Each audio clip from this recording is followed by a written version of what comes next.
So এটি হচ্ছে all new Poco F7। পোকোর F সিরিজের নতুন একটি স্মার্টফোন। ফোনটা ভালো কিছু স্পেকস আর ফিচার্স অফার করছে। অ্যাকচুয়ালি কী কী অফার করছে সেটাই আমরা আজকে ভিডিওতে জানার চেষ্টা করব। So let's talk about this smartphone in this video. আচ্ছা, ফোনটা বাজারে আসার পর থেকে অনেক বেশি হাইপড বা আলোচনায় চলে এসেছে। ফোনটার ডিজাইনের কথা বলে this phone really looks good বা interesting at the same time. বিশেষ করে এই ডিজাইনটার কারণে ফোনটা দেখতে কিন্তু অনেকটা ইউনিক বা আনকমন লাগছে। যারা ইউনিক টাইপের বা আনকমন টাইপের ডিজাইনস লাইক করেন তারা কিন্তু এই ফোনের ডিজাইনটা অনেকটাই লাইক করবেন। আর এই ফোনটা আরও দু একটি ভেরিয়েন্টে পাওয়া যাবে। সেই ডিজাইনগুলো দেখতেও কিন্তু অনেকটা সুন্দর বা অ্যাস্থেটিকই লাগে। ডিজাইনগুলো থেকে একটি ক্লাসিক বা অ্যাস্থেটিক টাইপের লুকস বা ফিল পাওয়া যায়। এখন ফোনটা ডিসপ্লেটা নিয়ে কথা বলা যাক। ডিসপ্লেটা হচ্ছে 6.8 ইঞ্চের LTPO AMOLED display with 120 Hz refresh rate. আরও থাকছে 68 বিলিয়ন কালারের সাপোর্ট, HDR10 এর সাপোর্ট এবং 3200 নিটসের পিক বা ম্যাক্স ব্রাইটনেস। এই প্যানেলটাতে যে কোনো ধরনের কন্টেন্ট, ইউটিউব ভিডিওস হোক, মুভিস হোক অথবা সিরিজ হোক, ইউ নেম ইট, এনিথিং দেখে খুবই ভালোভাবে এনজয় করা যাবে edge to edge symmetrical panel হওয়ার কারণে। আর কালারগুলো হবে খুবই ভাইব্রেন্ট আর পাঞ্চি।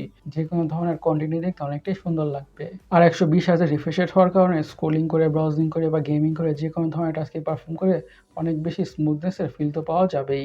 সো একটি আপার রেঞ্জের ডিসপ্লে প্যানেল থেকে আমরা যেমন ধরনের কোয়ালিটি এক্সপেক্ট বা আশা করি ফোনের ডিসপ্লেটা এক্স্যাক্টলি তেমনই হতে যাচ্ছে। এখন ফোনটির হার্ড অথবা চিপসেট নিয়ে কথা বলা যাক। ইউজ করা হয়েছে স্ন্যাপড্রাগন 8S Gen 4। এটি একটি 4 ন্যানোমিটার বেসড অক্টাকোর প্রসেসর। আর মিড বাজেটের মধ্যে এটি tried and tested good performing processor. High লেভেলের গেমসগুলোকে অলমোস্ট ম্যাক্স অফ সেটিংসে খুবই ভালোভাবে খেলা যাবে অথবা রান করা যাবে কোনো ধরনের ইস্যুস ছাড়াই। এবং day to day regular task, social media using, switching between apps, multitasking, gaming, এমন যত ধরনের কাজ বা টাস্ক আছে ফোনটা ইজির সাথে বা ব্যাটারি স্মুথভাবে হ্যান্ডেল করে ফেলবে। সে ব্যাপারে বা সেই বিষয়ে কোনো সন্দেহই থাকছে না। আর যারা স্মার্টফোনের ক্ষেত্রে হেভি ইউজার্স আছেন তারা এই ফোনটি থেকে খুবই ভালো পারফরমেন্স পেয়ে যাবেন, হোক সেটা মাল্টিটাস্কিং বা যে কোনো টাস্কের ক্ষেত্রেই। ফোনটির র্যাম এবং স্টোরেজ ভেরিয়েন্টস থাকছে 12 GB RAM, 512 GB storage, 12 GB RAM, 256 GB storage. আর স্টোরেজ স্পেস হচ্ছে UFS 4.1। এখন ফোনের অপটিক্স বা ক্যামেরাকে নিয়ে কথা বলা যাক। ইউজ করা হয়েছে ডুয়াল ক্যামেরা। থাকছে 50 মেগাপিক্সেলের প্রাইমারি সেন্সর উইথ PDF। আর সেকেন্ডারি ক্যামেরা হচ্ছে 8 মেগাপিক্সেলের আল্ট্রা ওয়াইড অ্যাঙ্গেল সেন্সর। আর ফোনটির ফ্রন্টে ইউজ করা হয়েছে 20 মেগাপিক্সেলের সেলফি ক্যামেরা। আচ্ছা, ফোনটি থেকে খুবই ভালো কোয়ালিটির পিকচার্স আর ভিডিওস পাওয়া যাবে। যারা একটি আপার মিড রেঞ্জের স্মার্টফোন থেকে খুবই ভালো কোয়ালিটির পিকচার্স আর ভিডিও এক্সপেক্ট করে তারা এই ফোনটির পিকচার কোয়ালিটি থেকে এবং ভিডিও কোয়ালিটি থেকে অবশ্যই ডিসঅ্যাপয়েন্টেড হতে হবে না।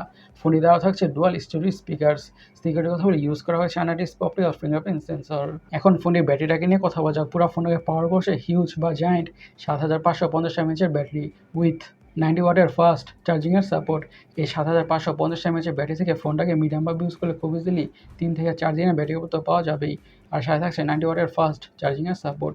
এই 90 ওয়াটের চার্জার দিয়ে ফোনটা ক্রেজি ফাস্ট বা মারাত্মক ফাস্ট ফুল চার্জ হয়ে যাবে। ফোনের কালার ভেরিয়েন্টসের কথা বলে এসব কালার ভেরিয়েন্টে পাওয়া যাবে।